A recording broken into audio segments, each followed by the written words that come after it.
Je vais donc me présenter déjà en deux mots. Donc je suis moi architecte de formation, architecte d'ESA, école spéciale 1989. J'ai longtemps exercé en libéral, autant en architecture, en urbanisme, en design et en installation éphémère, durant 16 ans ici à Paris et surtout en Fort-de-France, en Martinique. Et en 2001, je me suis installé à Damas, donc j'ai des origines syriennes de Tartous, mes parents. Et là, j'ai enseigné. Donc j'ai enseigné durant 6 années complètes, entières, avant de revenir sur Paris pour reprendre des études, faire un troisième cycle en développement durable, puis après un doctorat en infocom. Et aussi repartir à nouveau en Syrie. D'ailleurs, j'ai tenté une rentrée universitaire quelque peu chaotique récemment à Derretier, donc c'était en septembre 2012 avec Irène. Elle a eu beaucoup plus de courage et voilà, de rester. Donc je vais vous présenter ma petite présentation qui va être très très courte. Je vais faire en sorte du moins. Excusez-moi,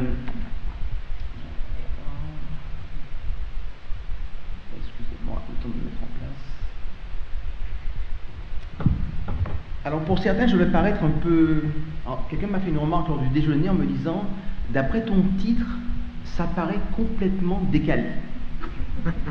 Et je comprends. On parle de reconstruction, et on parle de choses très... Là, vous avez vu nos collègues et amis, de choses très matérielles, de choses très concrètes. Roïda posait des questions qui sont vraiment, voilà, très... que le commun des mortels peut appréhender. Et là, d'un coup, moi, je veux parler d'utopie. Mais d'utopie liée à la pédagogie. Et à la pédagogie libre et révoltée. D'où mon titre, Architecture et utopie pour une pédagogie libre et révoltée. Donc c'est une présentation qui va être axée surtout par rapport à mon profil en tant qu'enseignant. Donc je vous disais qu'en 2001, je me suis installé à Damas. Et là, j'ai enseigné donc, durant 6 années. Et depuis, je ne fais que cela, donc de l'enseignement et de la recherche. Je suis d'ailleurs aujourd'hui membre du laboratoire Institut Paragraphe à Paris 8. Et donc dans ce cadre-là, je parle d'un domaine que je connais particulièrement, puisque j'ai enseigné alors autant dans le public à Damas 2 années à la faculté d'architecture, donc que d'architecture dont je parle, et puis après 2 années à Derretier, donc à l'université de Calamoun, où j'ai d'ailleurs participé à la mise en place de la faculté d'architecture en 2004, et puis après j'ai été encore notre transfert à Doualier, donc l'International University for Science and Technology, toujours en architecture. Et donc voilà, donc d'après tous ces postes occupés, alors autant en atelier d'architecture, donc ce qu'on appelle Tosmin en arabe, que dans des cours théoriques que je donnais qui sont médias et communication et histoire de l'architecture, je peux témoigner de voilà, mon expérience personnelle. Donc un très court exposé en 4 points, très simple. Bon, bien sûr, une introduction et une conclusion. Et entre ces deux points, je vais vous parler d'utopie et de pédagogie de l'autonomie. Et vous allez voir peut-être un peu le lien avec la Syrie, du moins je l'espère. Je vais juste régler quelque chose, excusez-moi. Voilà.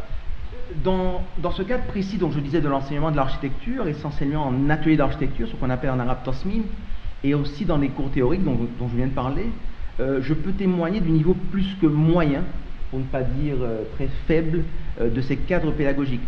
Je parle bien des enseignants et non des étudiants. Alors là, je vais attaquer quelque chose qui est peut-être sacro-saint pour certains, les fameux doctors. Non, tout le monde là-bas est docteur. Donc voilà. Alors pour la plupart, ils sont partis et ont fait de courts séjours à l'étranger. Quand je dis court et léger, si je puis me permettre, revenus avec des diplômes qui sont souvent douteux. Quand je dis douteux, et je n'attaque pas du tout le diplôme en tant que tel. Donc souvent, si je prends le cas de la France, c'était des diplômes d'études approfondies à l'époque, hein, c'était les DEA, et qui étaient bien sûr reconnus comme doctorat. Et vous comprendrez pourquoi j'insiste sur ce lien entre l'enseignement et la recherche dans ma deuxième partie de l'exposé. Donc voilà, donc je disais que c'est vraiment pas le diplôme en tant que tel que j'attaque ou que je dénonce, qu'il soit DEA, DESS, master, maîtrise, doctorat en lui-même, selon le pays en question, mais bien le cadre pédagogique lui-même. Je parle en architecture, et c'est un cadre daté, très encadré. Irène disait sclérosé, donc ça je crois que c'est vraiment le terme. Pour moi, la référence, ça serait, je ne l'ai pas connu, j'étais un peu jeune, oui, c'est mai 68, quoi. C'est avant mai 68, donc les facultés d'architecture en France, et on voyait un peu à quoi ça ressemblait, quoi, ce discours vraiment très daté, pour ne pas dire pire. Donc voilà. Par contre, le niveau des étudiants m'a toujours ravi. car malgré le manque de référents, et je pense qu'Irène me rejoindra d'après son expérience encore plus longue que moi en Syrie, dans l'enseignement, donc malgré le manque de référents et de références, ils arrivaient et arrivent encore à produire des projets fort intéressants, à condition de les mettre dans les bonnes dispositions de conception. Niveau au passage qui s'est effondré avec la libéralisation de l'éducation et cette fameuse floraison d'universités privées en Syrie à partir de 2004. Et je vous disais, donc je peux en témoigner parce que j'ai participé à la création de la faculté d'architecture donc à Des Antillais. Et là, j'ai senti à quel point il y a eu une reprise en main, une confirmation, une accentuation de la caste des mêmes doctorants. Donc c'est les mêmes encore qui reviennent, et le fameux triangle magique, et qu'on retrouve dans les exposés, vous voyez, donc, quelque part, donc, moi je suis dans l'immatériel quelque part, dans la pédagogie, et là on se retrouve, et le pas est vite franchi, avec le matériel, le réel, donc le triangle magique de ce pouvoir politique, du syndicat des ingénieurs, donc dans le cas de Damas à Mazé, et des grands projets, entre guillemets. Donc voilà, donc il y a ce fameux triangle, et voilà, on est soit à l'intérieur, soit on est complètement à l'extérieur, et comme disait Irène, par rapport à la question de Rouaïda, on n'a accès à aucun document, on ne sait pas du tout quelles sont les politiques en place ou à venir, etc. Et puis on a de temps en temps un décret présidentiel qui tombe du ciel et qui dit voilà. Et même d'ailleurs les principaux responsables qui sont du même parti, du même bord politique, ne sont pas du tout au courant. Donc voilà, donc là je vais entrer dans le vif du sujet avec mes deux grandes thématiques. Donc avec l'utopie. Donc moi je parle d'utopie, et c'est vrai que je n'ai pas attendu cette révolution depuis 2 ans et demi. J'en parlais avec mes étudiants, bon je dis mais c'est très affectif, mes étudiants donc depuis 2002, 2003, c'est une thématique, c'est vrai qui m'est très, très chère par rapport à mon 3e cycle en développement durable, et donc utopie. Donc c'est vrai que pour aborder ce chapitre, je vais prendre très simplement, je vous le conseille vivement, c'est un ouvrage de référence que vous voyez en haut à droite de la diapositive, qui est un atlas des utopies, qui est tout récent, d'octobre 2012, et c'est un numéro spécial édité par les revues Le Monde et La Vie. Et là c'est vrai qu'on peut se reposer la question, je pense que la plupart dans cette salle bien sûr connaissent l'origine du mot utopie, donc qu'est-ce qu'une utopie, sinon ce mot utopia qui est un genre littéraire inventé comme un jeu rhétorique par Thomas More en 1516, donc c'est quand même presque 500 ans, qui va forger un mot nouveau à partir du grec, donc le ou, le préfixe privatif, et topos, le lieu, donc ce qui donne non-lieu nulle part. Et Moore nous raconte à ce moment-là, donc non seulement une légende ou un mythe, mais il est avant tout un visionnaire politique avec cette île d'Utopia. Et aujourd'hui, je pense qu'un de nos gros problèmes de notre société, qui sont vraiment, c'est le moins qu'on puisse dire, en crise, et dans notre cas, encore bien plus grave, c'est justement qu'on ait perdu ce sens de l'utopie. Passer du monde des rêves à celui du mirage, de la chimère. Désirable pour certains, qui sont encore très peu, et insensée, voire dangereuse pour d'autres. En lui redonnant tout son sens et toute sa place dans nos sociétés, et encore plus dans une société à reconstruire comme cette Syrie de demain, l'utopie ne doit pas chercher à atteindre des savoirs fantasmés, pas du tout, mais juste, et je pense que c'est vraiment là que se situe donc le combat à mener, et quel gageur dans notre cas, à garder intact le, entre guillemets, savoir rêver, ce savoir rêver qui a été annihilé depuis plus de 4 décennies par ce pouvoir en place. Et quand je dis annihilé, c'est que vraiment, et là on revient encore en pédagogie de l'architecture, à des docteurs qui ont soi-disant une ligne, mais qui est la ligne politique, la ligne en place, et voilà, on parlait vraiment de sclérose, c'est vraiment une sclérose qui fait que on donne un projet à un étudiant, et on lui donne aussi la réponse au projet. Je ne sais pas si vous vous rendez compte, c'est vraiment ça, quoi. C'est qu'il ne sort pas du cadre, mais pas du tout, à aucun moment. Donc voilà, donc pour moi et pour quelques-uns, donc cette utopie doit demeurer justement une pensée en avance sur son temps, qui refuse cette réalité figée et impose une volonté de transformation. Donc plaidoyer pour une société créatrice d'elle-même, l'utopie est avant tout justement donc révolutionnaire, et donc ça tombe très bien. Pour mieux cerner cette utopie, je vais donc aller très très vite, je vais reprendre dans les 4 diapositives suivantes, justement je vais prendre comme ligne directrice, comme trame, cet atlas en question, qui nous sort 4 chapitres, je dirais, et là je vais reprendre de ces 4 chapitres les thématiques, les titres qui me semblent plus adéquats par rapport à notre situation en Syrie. Donc la première thématique, aux sources de l'utopie. Donc c'est vrai que c'est intéressant pour tout un chacun de remonter aux origines, de mieux comprendre ce sens de ce concept, de ce mot utopie. ce mode de résistance critique qui a toujours puisé son inspiration dans le réel et nulle part ailleurs. Donc remonter bien sûr aux sites mythiques, à ces villes de légende comme Babylone, Alexandrie, Jérusalem, qui ont été magnifiées ou dépréciées dans le temps. Revenir justement, j'en parlais au début, à la fiction politique de Thomas More, à la terre promise en Amérique, au siècle des Lumières, à la Révolution française, pour ne citer que ces quelques épisodes d'humanité. Et puis donc une seconde thématique qui sont les utopies en marche. Alors là, on est vraiment maintenant depuis le 19e, 20e siècle. Certaines utopies en question ont été complètement dépassées, d'autres sont encore très vivaces. Et là, on peut reprendre donc, des thématiques comme les progrès techniques du transport, l'école pour tous, qui est plus que jamais actuelle. Et là, je reviens à la Syrie, je reviens à la pédagogie. Car si, pour moi, du moins dans ce colloque qui est la Souria, dans toute cette série de colloques à venir, s'il y avait un mot à dégager, c'est bien le mot pédagogie. C'est vraiment cette transmission de savoir, de connaissances au plus grand nombre. Pas seulement à des initiés, pas seulement à des étudiants, pas seulement aux enseignants, et encore moins aux doctorants. Je suis vraiment désolé, mais je fais une allergie à ce terme, vous avez compris. Voilà, donc d'autres thèmes, le féminisme, bien entendu, l'urbanisme adéquat pour tous, ce dont on a parlé maintenant, le débat qui a commencé à naître au sein de cette session, bien entendu, la non-violence qui rejoint ce désir aussi de vivre ensemble, d'éduquer autrement, et puis le panarabisme. Alors là, c'est un article vraiment dans cet atlas qui est fort intéressant de Georges Korn, donc ce monde arabe si complexe, qui en lui-même est une utopie, où chaque pays pourrait affirmer sa propre identité à défaut d'entente politique. Une troisième thématique sur la fin des utopies, avec ce monde dans lequel nous vivons qui est menacé par tant d'incertitudes. Donc ces utopies se veulent aujourd'hui plus pragmatiques, plus raisonnées. À bout de course, elles doivent reprendre un souffle nouveau. Et là, on retrouve des choses qui nous concernent tous, sauvegarder la planète pour la survie de tous, bien sûr, avec des questions de démocratie, de production, de consommation, d'environnement, d'urbanisme, d'égalité, qui s'en mêlent et s'entrechoquent. Et deux exemples nous parlent indirectement et directement dans ce chapitre, qui sont ceux du panafricanisme et des révolutions arabes, avec un article tout récent, donc toujours dans cet atlas, de Christophe Ayad, avec ces revendications qui aujourd'hui sont vécues en Syrie, qui sont bien sûr la liberté, la solidarité et la dignité. Donc voilà, vous voyez, donc je pense qu'on se retrouve un peu sur le terrain réel, quand moi je parle d'utopie, et entre cette réalité aujourd'hui déchirée.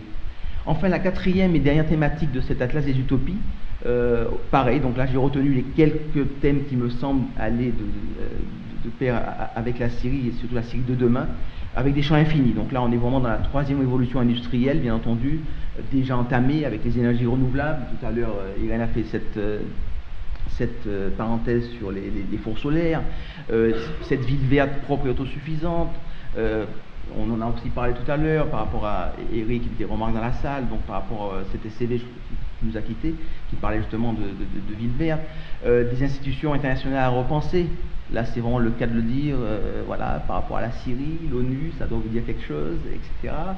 La durabilité des développements entre Nord et Sud, les migrations humaines fluidifiées, et un cyberespace avec l'espoir d'une société refondée, fondée sur le partage, l'égalité et la transparence. Là, je vais glisser en finissant sur ce mot utopie, bien sûr, vous me direz utopie architecture, c'est évident. C'est tellement évident qu'il faudrait carrément une session entière, pour moi, sur ces deux mots qui s'entrechoquent. Et là, c'est vrai que pour repasser en revue donc ces grands courants, ces grands noms liés aux utopies architecturales et urbaines, avec autant de réponses imaginées pour libérer le monde de ses contraintes sociales et territoriales, il nous faudrait vraiment une session entière. Donc là, je vais revenir à nos thématiques privilégiées et reparler d'utopie et d'éducation. Donc je vais conclure cette première partie donc, sur les utopies et prendre comme deuxième ouvrage de référence un ouvrage de 2002 d'Albert Jacquard qui nous a quitté récemment. Donc je pense que pareil, vous connaissez pour la plupart Albert Jacquard, bien entendu, donc généticien, essayiste, qui a toujours justement tenu un discours humaniste destiné à favoriser l'évolution de la conscience collective, également connu pour ses engagements citoyens, ardent défenseur des plus démunis. Il a toujours revendiqué le fait d'exiger encore et toujours pour que demain soit meilleur, pour que l'avenir, notre avenir, celui de chacun de nous, ne soit pas abandonné à l'humanité, à son cours absurde. Albert Jacquard, surtout sur la fin de sa vie, il se disait complètement très pessimiste, il ne croyait plus en l'homme lui-même, mais en sa capacité par contre à obtenir des réussites qui rendent l'humanité meilleure. Et justement, il insistait sur la pièce centrale pour lui utopique, de l'utopie, qui était l'école. Donc voilà, pour lui c'était vraiment ça, cette pièce centrale en question. Donc école et éducation qui devraient permettre à chacun de devenir soi-même et se reconnaître en tant qu'être humain avec ses limites, sans accepter celles qui viennent de l'extérieur. Et là, on revient encore à nouveau au cercle vicieux dont je parlais tout à l'heure, en niveau pédagogique en Syrie, où justement on donne des limites à tout. Donc il y a une question et il y a une réponse avec. Donc ça c'est clair, c'est net, en architecture du moins, ça pour moi c'était... Voilà. Voilà, donc maintenant je vais vous parler de cette deuxième thématique, donc des utopies à la pédagogie de l'autonomie, il n'y a qu'un pas. Et là, mon troisième ouvrage de référence, c'est celui de Paulo Freire, donc ce grand pédagogue brésilien du XXe siècle. Et donc, il est en bas à droite, donc pédagogie de l'autonomie. Donc, Paulo Freire est aussi connu pour ses combats militants, ses efforts d'instruction visant les personnes adultes des milieux pauvres, avec une alphabétisation militante, justement, conçue comme un moyen de lutter contre l'oppression. Et Freire a marqué la pédagogie dans la seconde moitié du XXe siècle, en établissant l'éducation comme un processus de conscientisation et de libération. Et justement, dans cet ouvrage de Paulo Freire, donc Pédagogie de l'autonomie, il nous dresse une liste de préceptes sur cette question d'enseigner. Qu'est-ce qu'enseigner? Et là, dans les 3 diapositives qui vont venir, donc je vais vous, pareil, prendre quelques extraits, j'ai envie de dire, donc de ces préceptes, et qui pour moi correspondent justement le plus directement à la pédagogie en question, et celle que moi m'interpelle bien sûr le plus, donc l'architecture. Donc, pour Paulo Freire, avant tout, et là je rejoins à nouveau, je parlais tout à l'heure d'enseignement, de recherche justement, avant tout, il n'y a pas d'enseignement sans recherche. Et il ne peut pas avoir de recherche sans enseignement, donc vice-versa. Action imbriquée et indissociable. Avec une différence et une distance à affirmer entre le regard naïf et l'esprit critique, entre le savoir fait de pure expérience et celui qui résulte de procédures méthodiques et rigoureuses. Non en rupture, mais avec un dépassement où la curiosité se soumet à la critique. Donc il est évident que dans notre cadre syrien, rien que de dire que curiosité, encore ça pourrait passer. Mais critique, alors là, je vous laisse imaginer. Donc voilà. Donc cette pratique enseignante justement critique, impliquant de penser juste, soit, mais qui enveloppe et surtout une dynamique dialectique entre le faire et le penser sur le faire. Ainsi, avec un inachèvement reconnu, donc l'enseignant, comme tout être humain, à l'esprit critique, est un aventurier prédisposé au changement, en acceptation du différent. Donc justement, inachevé, cet enseignant, comme tout être humain, doit reconnaître cette condition d'être conditionné, mais qui peut aller toujours plus loin. Donc on rejoint cette notion d'utopie, et pour cela, les enseignants ne doivent pas négliger la défense de leurs droits, qui fait partie d'un moment important de leur pratique de pédagogue. Lutte qui n'est pas quelque chose qui vient de l'extérieur, mais bien un facteur intégré à leurs conditions. Condition dans laquelle l'enseignant a besoin de se mouvoir avec clarté dans sa propre pratique, au contact direct de la réalité, qui rend sa performance, entre guillemets, plus assurée avec ce savoir fondamental de l'expérience éducative. Et justement, expérience est vécue en phase avec l'histoire, avec un grand H, c'est le cas aujourd'hui de le dire, et pour les années, les décennies à venir, pour justement se situer dans ce monde global. Et quand moi je parlais d'utopie, et beaucoup me diront, mais quel rapport est la Syrie et le monde arabe, et pourquoi on parle de révolution française, alors que, et justement parce qu'on est dans cette globalité qui fait que on doit se situer dans un monde en question qui est en train de devenir, et cet enseignant, c'est à lui de se situer en tant que sujet de ces événements, et non pas en tant qu'objet de l'histoire. Donc là, je rejoins, et là il y a un grand débat là-dessus, et encore plus en Syrie. Pour moi, il est évident que cet enseignant en question, ce pédagogue, ne peut pas être neutre. Il ne peut pas être dans la résignation, mais bien dans la rébellion, et dans ce qui va s'affirmer, dans ce qu'il affirme lui, et ce qui peut être affirmé. Donc justement, affirmation qui passe par un espace pédagogique comme un texte, qui est fait donc justement pour être constamment lu, interprété, écrit, réécrit sans cesse, et justement une remise en question au jour le jour. Et là je parlais tout à l'heure de ces fameux, je ne vais pas redire le titre, enseignants qui sont partis à une certaine époque, il y a 20 ans, 30 ans, mais même des jeunes qui reviennent avec un savoir, je dirais, très limité, et des cadres bien précis, donc qui à aucun moment ne remettent en question quoi que ce soit. Voilà. Et justement le discours. Donc discours qui rejoint l'éducation, cette expérience spécifiquement humaine, qui est une forme d'intervention sur le monde, d'où le fait de faire un choix. et de prendre position. Donc entre ces prendre parti et ces prendre position, à l'enseignant de trouver un juste équilibre entre liberté et autorité au sein du groupe à qui il donne et de qui il reçoit. Échange qui implique un respect des différences, ça bien sûr on ne peut l'occulter, différences parce que il est certain que d'autres personnes, d'autres enseignants, d'autres étudiants n'ont pas fait les mêmes choix ou n'ont pas pris les mêmes options qui soient politiques, éthiques, esthétiques, pédagogiques de l'enseignant en question. Et c'est là qu'effectivement cet esprit critique et cet esprit d'ouverture doit toujours être en alerte. Il y a encore d'autres préceptes, et vraiment pour ceux qui ne connaissent pas cet ouvrage de Paulo Freire, je les invite à le découvrir, et pour moi c'est vraiment un ouvrage de référence. Donc voilà, donc il faudrait encore bien d'autres minutes pour les parcourir. Donc là je vais donc entre cette utopie et cette pédagogie de l'autonomie conclure très simplement en deux phrases. Et je dis voilà, donc aujourd'hui c'est à nous de savoir transmettre à ces nouvelles générations syriennes, et je dis nouvelle génération plurielle, je parle d'étudiants, je parle d'enseignants, je parle de population civile, on en a parlé souvent là durant cette session et aussi ce matin, donc à cette Syrie la plus large possible, c'est à nous justement de savoir transmettre à ces nouvelles générations ces utopies d'hier qui ont forgé les réalités d'aujourd'hui, et ensemble nous pourrons ainsi esquisser les utopies d'aujourd'hui qui forgeront les réalités de demain, comme ces utopies réalisables que Yonah Friedman, architecte, nous esquisse depuis bien des décennies. Transmission avec une pédagogie libre et révoltée, génératrice de projections et de prospectives indispensables à l'élaboration de socles pérennes pour une société syrienne équitable et durable, une société à vivre tous ensemble. Donc là, on parlait de réconciliation, je crois que c'est le cas de le dire, je pense que Giovanni me rejoindra tout à fait sur ce cadre, puisqu'on a toujours dit voilà, que Ila Soria était dans ce cadre-là, vraiment d'essayer de réunir toutes les bonnes volontés pour ensemble poser ces cadres-là. Donc voilà, donc je voulais juste dédier, avec une dédicace particulière et très émue je redis encore mes étudiants, entre guillemets, donc ce que j'ai eu durant ces quelques années en Syrie, ces 6 années en Syrie, et surtout un petit clin d'œil vraiment tendre et ému à ceux avec qui on avait fait une installation au Khat Assad Pacha, à Damas, en septembre 2006.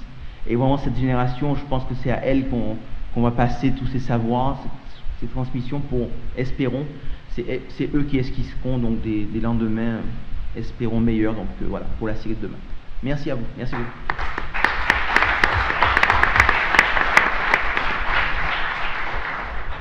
Des questions? Nous avons un quart d'heure. Il nous reste un quart d'heure. Juste, il y a un monsieur là-bas. Oui.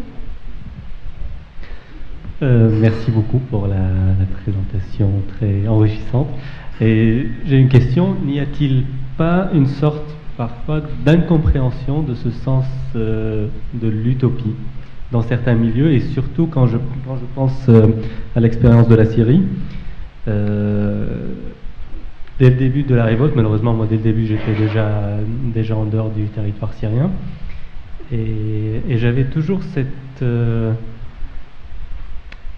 réponse de la part de certains amis à moi quand je leur posais la question: est-ce que vous descendez, est-ce que vous participez dans les manifestations? Et beaucoup d'entre eux étaient tellement dans leur état un peu laïque, mais dans l'extrême, que dire je ne peux pas participer à une manifestation qui sort du mosquée. Et moi ça m'agaçait toujours, parce que c'était pour eux, ben oui c'est normal, c'est contre leurs convictions déjà qui sont pas très religieux, mais d'aller dans une mosquée pour après sortir en manifestation. Mais moi j'interprétais ça comme mauvaise interprétation de l'utopie, que dans leur tête leur vision utopique d'une révolte ou d'une manifestation, c'est que ça sort d'une d'une école, d'une place publique, d'une université, mais pas d'une mosquée ou d'un lieu de culte. Parce que je partage ce point de vue, mais je crois que ça a fait que beaucoup de ces gens-là n'ont pas pris part à cette révolte, et qu'ils l'ont laissé du coup dériver petit à petit vers des cas d'extrémisme, avec l'aide du régime qui a joué une bonne part dans tout ça, pour que ça arrive à cette à ces cas d'extrémisme qu'on voit dans certains endroits aujourd'hui. Donc, oui. c'était un point de vue que je voulais partager. Alors, je vais rebondir sur les deux cas que vous exprimez dans ce point de vue. Alors, pour la mosquée, on rejoint à nouveau, donc, on en a parlé tout à l'heure, des espaces publics inexistants. Irène disait, on est bien d'accord que les mosquées ont été lapsus révélateur, ont été fermés entre les prières, pour que, voilà, et c'était vraiment le seul lieu de rassemblement. On sait très bien que des chrétiens allaient justement dans les mosquées, parce que c'était le seul endroit où ils pouvaient se retrouver avec des musulmans, pour justement ce mouvement contestataire, quel qu'il soit. Après, on parle effectivement d'extrémisme ou autre.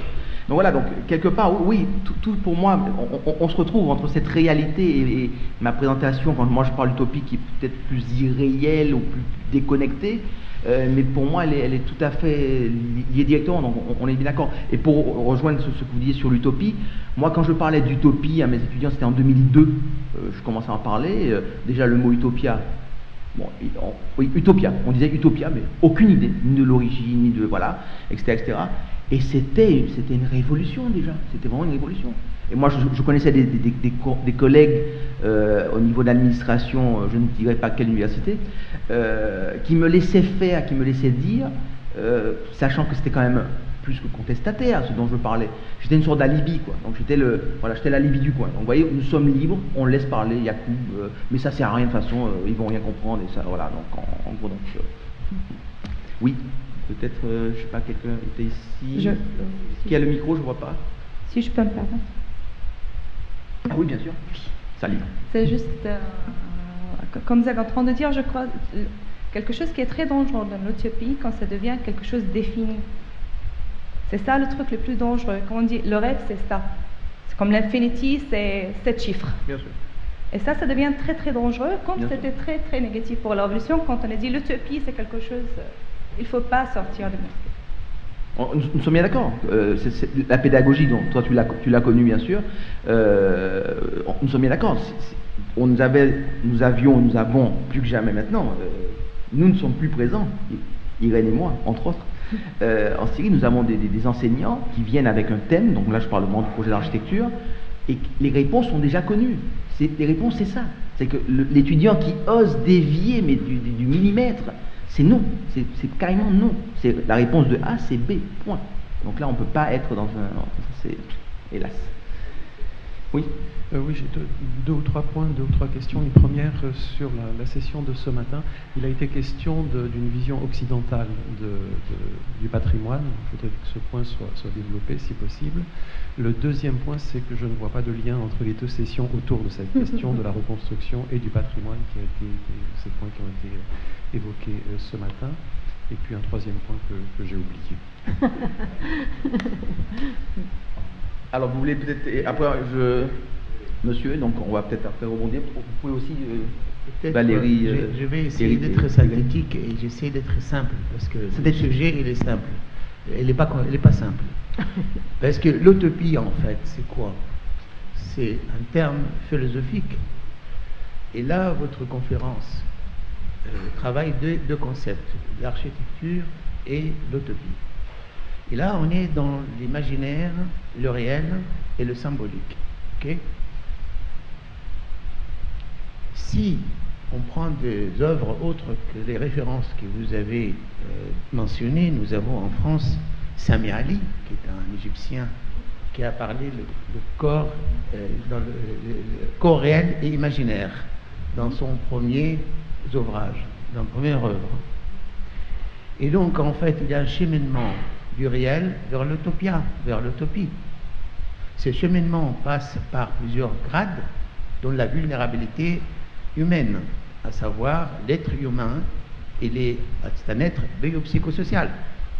C'est-à-dire, il y a une partie biologique, une partie psychologique, il y a une partie sociale chez les êtres humains, si on veut définir un homme.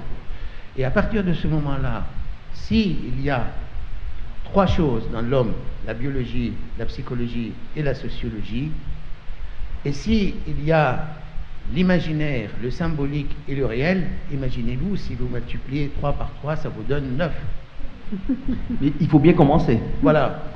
Et donc à partir de ce moment-là, la cohérence veut qu'on n'exagère pas au niveau, pour les gens terre à terre, comme on dit, qu'on ne délire pas, c'est le mot en la française, en anglais on dit delusion, ou exagérer dans les concepts. Donc un enseignant en pédagogie, puisque c'est votre thème, qui veut transmettre l'information aux étudiants, il doit avoir pas seulement des charismes ou la façon de synthétiser et associer, mais comme le disait Sigmund Freud, le concept de 1911 qu'il a inventé, qui s'appelle la vulnérabilité en français, parce que je l'ai traduit en vulnérabilité, ça nous amène à dire qu'il faut habiter son corps, on est d'accord, selon Samir Ali, et si on habite son corps, on n'est pas ailleurs, quoi. On n'est pas dans le ciel, on est terre à terre. Nous pouvons à ce moment-là définir l'utopie par rapport au réel, et sans prendre en considération les paramètres psychologiques, sociologiques, symboliques. Vous voyez, c'est un peu simplifier les termes, puisque votre conférence comporte une partie assez importante de psychanalyse que vous avez passé très vite.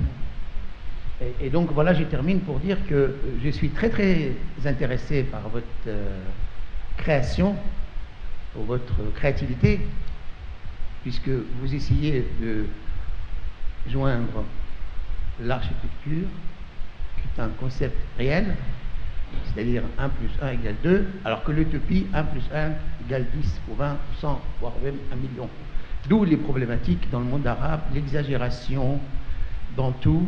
On exagère la mort, on exagère la vie, nos propos même, et ça nous différencie un petit peu le concept occidental qui répond à la question de monsieur, à savoir on est plus peut-être terre à terre en Occident, alors qu'en Orient on travaille plus l'émotion, et en Europe la cognition, et on dit pour terminer somatopsychique et psychosomatique, c'est-à-dire que l'Européen, l'occidental, on dit il mentalise tout dans son cerveau, elle n'a jamais mal au dos ni mal au ventre, alors que l'arabe ou le moyen-oriental, toujours elle a mal quelque part dans son corps et somatise. Voilà, je vous remercie. Bon, heureusement que c'est synthétique. Est-ce que quelqu'un veut peut-être... Non, Irène? Juste, excusez-moi, si vous me permettez, j'ai retrouvé le troisième point. Pardon. Ah ouais, d'accord. Alors, ok. Et le troisième point était quelle action ou quelle structure faudrait-il mettre en place pour que la Syrie ne soit pas la victime des prédateurs immobiliers, des prédateurs du développement dont il a été question dans les deux sessions? Alors, je vais déjà répondre à la troisième. Elle fera l'objet d'une synthèse donc demain en fin d'après-midi, quand on aura fini notre session 4. Justement, Sophie a déjà esquissé des groupes de recherche, donc des idées de groupes de recherche.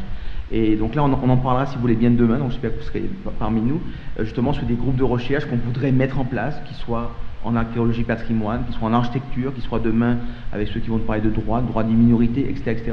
Donc c'est évident, parce qu'on ne veut surtout pas que ces colloques, ce premier colloque et ceux à venir, on en parlera aussi demain, soient juste entre nous, entre guillemets. Là, je vous disais donc que tout va être traduit en arabe, autant de publications écrites que les vidéos qu'on nous enregistre en ce moment, justement pour cette transmission sur le terrain à cette population au plus grand nombre. Et nous avons une série de propositions, de groupes de recherche, de groupes de travail, et je ne veux pas tout dévoiler. Donc demain on répondra donc un peu plus en détail dans la synthèse qui se fera en fin de session 4. Irène, tu voulais, non? Ça n'a pas trop de rapport, mais je voulais apporter une précision que tout à l'heure j'ai pas pu donner au sujet de l'eau. On veut construire des nouveaux bâtiments sur des grandes surfaces. Or, à l'heure actuelle, dans Damas et son extension, l'eau est devenue rare. Il y a de nombreux endroits où il n'y a pas l'eau. L'eau, on l'achète à des privés, des camions qui passent pour la vendre. Eux-mêmes, ils pillent l'eau publique. Et il y a tout un problème d'eau. Donc, peu de gens parlent, mais on fait des grands projets, on va faire des bâtiments, et on n'a pas résolu ce problème. Voilà, simplement, je tenais à apporter cette précision. Eric, peut-être? Oui, il a peut-être la réponse. Non, j'ai pas de réponse. Plusieurs points. L'utopie, c'est très intéressant, mais c'est pas un concept opératoire. Moi, je suis plus intéressé à travailler sur les représentations des acteurs pour construire une vision commune, une vision partagée. en vue de mettre en place des stratégies. C'est ça qui m'intéresse, en tout cas dans mon métier. Je me suis dit, discuter des utopies, c'est très intéressant, mais là je pense qu'on sort un petit peu du cadre proprement dit de la reconstruction, si c'est le sujet de la session. Donc construire une vision partagée, enfin la question qui se pose sur le contrôle des prédateurs, etc. Bon, on est bien content d'avoir des investisseurs, mais pas n'importe comment, bien évidemment. C'est la question c'est évidemment la question de la participation. Qui participe à la construction de la vision? Qui participe à la construction de la stratégie? Donc qui fait des choix, des priorités? Et comment s'effectue le contrôle? Alors, qui on met dans le système de contrôle? L'accès à l'information dont tu as parlé. En fait, il y a pas mal de données en Syrie qui sont accessibles sur le web, sur le site de la statistique nationale, mais qui sont un petit peu difficiles à décoder. Donc, ça demande un travail de spécialiste, mais ce qui a été effectué à deux échelles différentes, en tout cas sur Damas, puis sur d'autres territoires comme Alep, etc. Coupez votre téléphone, merci. Donc il y a bien des réflexions, depuis que la Syrie a relancé ses réflexions en termes de planification territoriale, il y a une espèce de mise en musique qui a été tentée et qui s'est peut-être arrêtée maintenant, je ne sais pas. Alors la question du partage de la connaissance, du partage de la vision, de la stratégie et de son contrôle, elle est très liée à la façon dont les acteurs vont s'articuler entre eux dans la mise en place d'un processus de reconstruction. Moi, je vais insister sur un point. Je pense qu'il n'y a pas d'autre possibilité.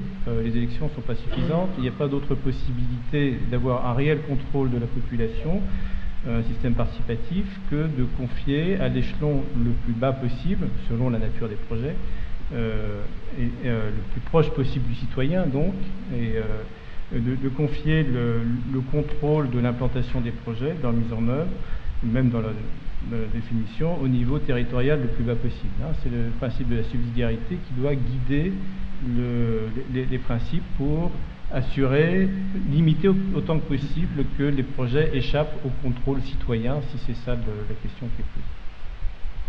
Alors je vais juste quand même me permettre de défendre mon point de vue, même si Eric et moi peut-être on n'est pas trop d'accord. Moi je suis...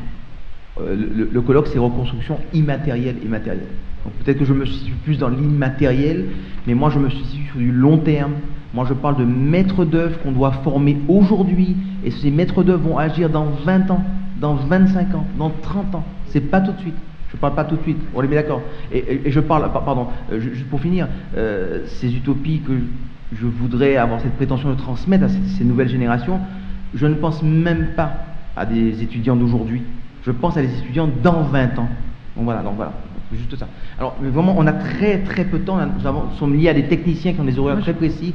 Donc vraiment, pardon. Mais vraiment, alors il y avait, mais tu as déjà. Est-ce qu'on peut laisser Madame parler qui n'a pas pris la parole peut-être? Mais vraiment très vite, mais vraiment, allez. Ok, non. Alors j'ai un regard qui n'est pas celui d'un architecte du tout, et effectivement qui est peut-être plus patrimonial. Est-ce que justement, bon, on peut créer des utopies, imaginer la ville syrienne de demain, imaginer le Damas de demain. Est-ce qu'on peut aussi regarder des processus de reconstruction à ne pas suivre? Pour moi, Beyrouth est un exemple à ne pas suivre. Quand on regarde les espaces verts, les lieux de sociabilité, la préservation du centre-ville et les fouilles du centre-ville tout au long des années 90, je veux dire, pour moi, ça me paraît vraiment un exemple à ne pas suivre, réconciliation ou pas, post-guerre civile. C'est pas. Alors, et très rapidement, la deuxième chose, quand vous parlez des prédateurs, moi j'ai habité à Homs en 2007-2008, avant même donc le déclenchement de la révolution. Il y avait un projet qui allait démolir au moins 50% de ce qui restait de la moitié de Homs, un projet qui, à cette époque-là, en 2007-2008, était financé par le Qatar, avec l'assentiment des autorités locales. Ça va devenir un grand shopping center pour tout ce qui s'appelle le Souk El Hamidiyeh. Il n'y a pas qu'à Damas qui a un Souk El Hamidiyeh. Alors, voilà. Je réponds avant de donner la parole à Valérie, pour répondre à ton point, à ta question. Justement, la thématique principale de la deuxième édition de Ila Souria, qui sera à Montréal donc en avril 2014, c'est justement les expériences passées. C'est Beyrouth, Sarajevo, Bagdad, etc. Voilà, donc là on va s'appuyer sur des expériences passées, autant patrimoniales qu'architecturales, etc. Oui. Vas-y. Bien sûr, bien sûr.